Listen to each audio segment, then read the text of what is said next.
Admit it, we have all been there. Tuning these rods and somehow assuming that by just turning things around, your snare will stop sounding like shit. Anyways. However, tuning your snare is really simple and it doesn't require you to struggle all of the time, and with just a few steps you're gonna be able to tune your snare all the time, everywhere you are, and honestly any snare you actually might bump into. Today I'll be using the Mapex Tomahawk, and this is the snare that comes with the Mapex Armory kit. If you haven't seen the unboxing of that, link somewhere here. And this snare is nothing fancy, it doesn't have all kind of fancy features, it just has a very simple throw-off snare system and steel snare, tube lugs, and I haven't yet changed any of the heads. Hey guys, my name is Valentina, welcome to my channel, and this channel is pretty much about drum building and, you know, just yeah, all kind of drum stuff. If you're interested in that kind of content, I really invite you to support me by subscribing, and of course click the notification bell if you want to be notified every time I upload a new video.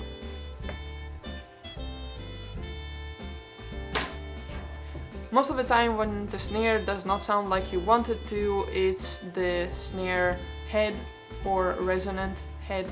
What I normally do is I simply just turn the snare upside down and release the snares, and I put a drumstick in between parallel to the snares in such a way that it does not damage the snares, neither creates any resonance with the head.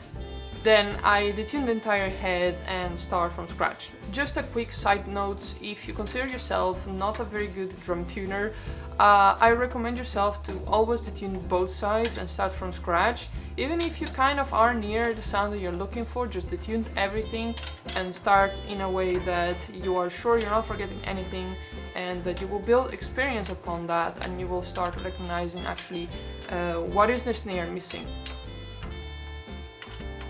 Just do not randomly turn things and, you know, that you think that it needs to be higher and then you start like turning. Just don't do that. Just to randomly just tune around things just because yes, or just because you think that one of the rods is tuned less than the other, without knowing what you're actually doing, creating an imbalance between the rim, creating different pressures, which in extreme cases you can literally bend your head, and you can also bend your rim. Now these are of course extreme cases, but I have seen it happening especially with cheap drum kits, or just people that just crank all over just because their head just cannot give more stretch. So they just keep tuning on. We have detuned our resonant head.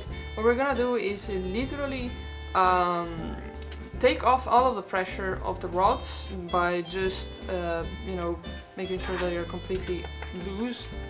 You don't have to like loosen them up and take them off, you just have to lose them enough that you know that there's no more pressure holding the rim. Then you can just finger tight all of the rods. This is very simple, just with two fingers, you just finger tight it, and when it's actually not moving anymore by the pressure of your hands, then you know that's finger tight.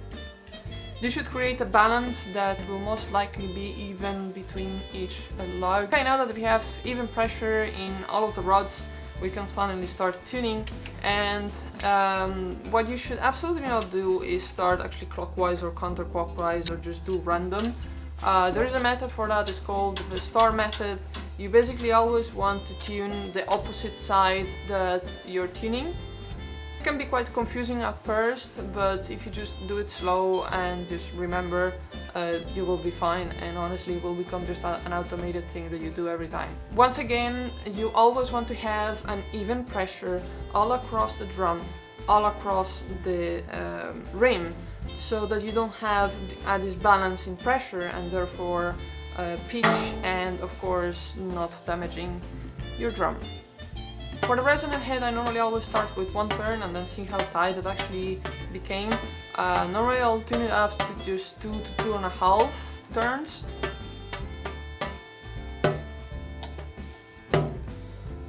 Once again, I promise you, the more you do it, the easier it gets, and the faster you'll do it, the less you'll think about it, and the better you get at it.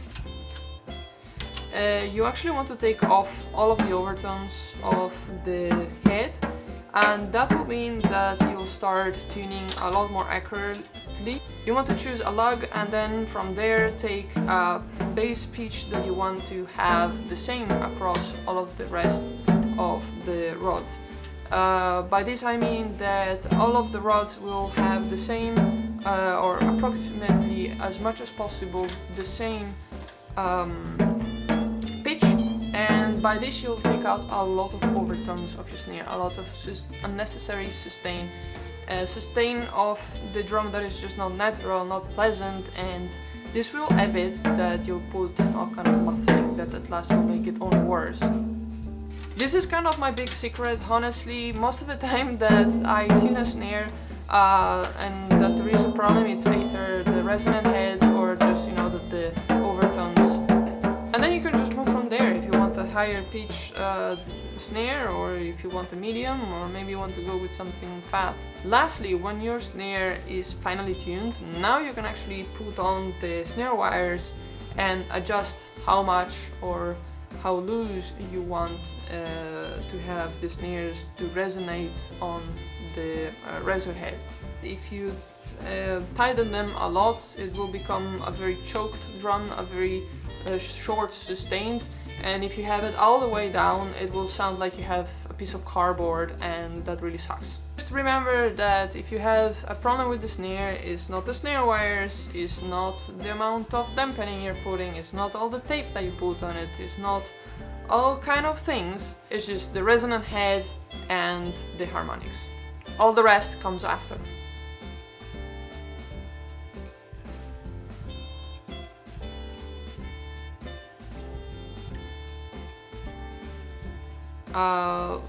In principle, then of course, lastly, when